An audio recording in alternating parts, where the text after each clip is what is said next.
আন্দোলন হয়েছে, সংগ্রাম হয়েছে, স্বৈরাচার বিদায় হয়েছে দেশ থেকে। এখন হচ্ছে দেশ গড়ার পালা। ঐতিহাসিক ভাওয়াল রাজবাড়ির মাঠে জনাব তারেক রহমান তার বক্তব্যের পাশাপাশি তার অতীতের এই স্মৃতিচারণ করেন, যিনি এই ভাওয়াল রাজবাড়ির মাঠেই তার শৈশব কেটেছে।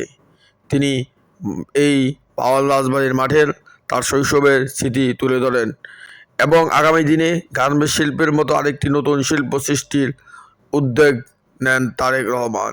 তিনি বলেন, তার সরকার ক্ষমতায় আসলে আগামী দিনে গার্মেন্টস সেক্টরের বৈপ্লবিক উন্নয়ন সাধন করবেন এবং জিয়াউর রহমানের স্বপ্নের সেই খাল খনন কর্মসূচি তিনি আবার বাস্তবায়ন করবেন। প্রমাণ করে দেখিয়েছে 2024 আন্দোলনের সময় গাজীপুর থেকে হাজার হাজার মানুষ সেদিন ঢাকা শহরে গিয়েছিল। এই যে আমাদের গণতন্ত্রকে যারা পুনরুদ্ধার করেছে, স্বাধীনতাকে যারা রক্ষা করেছে, গাজীপুরের মানুষের বিরাট একটা অবদান আছে। এই অবদানকে কোনোভাবেই বৃথা দিতে দেওয়া যাবে না। আর প্রিয় ভাই বোনেরা, আপনাদের কাছে আমার আরেকটা হক আছে। এই সেই গাজীপুর, এই সেই ভাওয়াল মাঠ, যেখানে স্বাধীনতা যুদ্ধের আগে ছোটবেলায় আমি এই মাঠে অনেক দৌড়াদৌড়ি করেছি, এই মাঠে অনেক খেলেছি।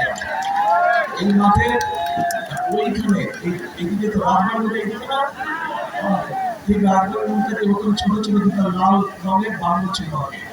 প্রথম যে বাংলোটা ছিল, এখানে মুরব্বীদের আছে, তারা খেলা আছে। প্রথম যে বাংলোটা ছিল ওইটাতে আমরা থাকতাম, আব্বা আম্মা আমি ছোট চারজন ওইটাতে থাকতাম।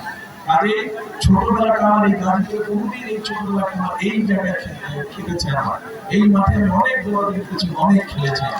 আরে গাজীপুরের মানুষ কাছে আমারও একটি হক আছে। আমার শিশুবেলা আপনাদের সাথে কেটেছে, কাজে ওই হিসাবে আপনাদের কাছে আমার দাবি থাকলো ধানের শীষকে জয়যুক্ত করার জন্য।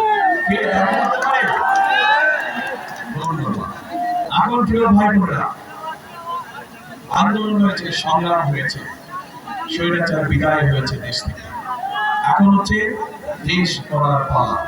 এখন হচ্ছে মানুষের ভাগ্য পরিবর্তন করার সময়। কাজে আমাদেরকে পরিশ্রম করতে হবে, আমাদের কাজ করতে হবে, আমাদেরকে ঐক্যবদ্ধ থাকতে হবে। আমরা যদি ঐক্যবদ্ধ থাকি, আমরা যদি কাজ করি, আমরা যদি পরিশ্রম করি, ইনশাআল্লাহ ধীরে ধীরে আমরা আমাদের সেই প্রত্যাশিত বাংলাদেশকে গড়ে তুলতে সক্ষম হব। কে একসাথে আমরা কাজ করবো? ইনশাআল্লাহ। সেজন্যই আমি বলি, সেজন্যই আমি একটি কথা বলি, করবো কাজ, করবো দেশ, করবো দেশ, করবো কাজ, করবো দেশ, সবার আগে বাংলাদেশ। হ্যাঁ, সবার আগে বাংলাদেশ। কাজে সেই বাংলাদেশকে যদি গড়ে তুলতে হয়, তাহলে আমাদেরকে একসাথে থাকতে হবে।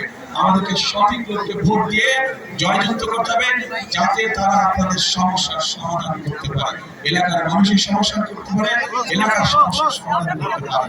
এবং আমাদেরকে সতর্ক থাকতে হবে, যে অধিকার আদায় করার জন্য হাজার হাজার মানুষ জীবন দিয়েছে, সেই অধিকার যাতে ষড়যন্ত্র করে আর কেউ ছিনিয়ে নিতে পারে না। সতর্ক থাকতে হবে, সজাগ দৃষ্টি রাখতে হবে। প্রিয় ভাই বোনেরা, ইনশাআল্লাহ খাল খনন কর্মসূচিতে আপনাদের সাথে আবার ইনশাআল্লাহ দেখা হবে, কিন্তু সেটা 12 তারিখের পরে। আপনারা ধানের শীষকে জয়যুক্ত করলে পরে ইনশাআল্লাহ আমরা খাল খনন শুরু করবো। দেখা হবে ইনশাআল্লাহ। ঠিক আছে, ইনশাআল্লাহ। আল্লাহ হাফেজ।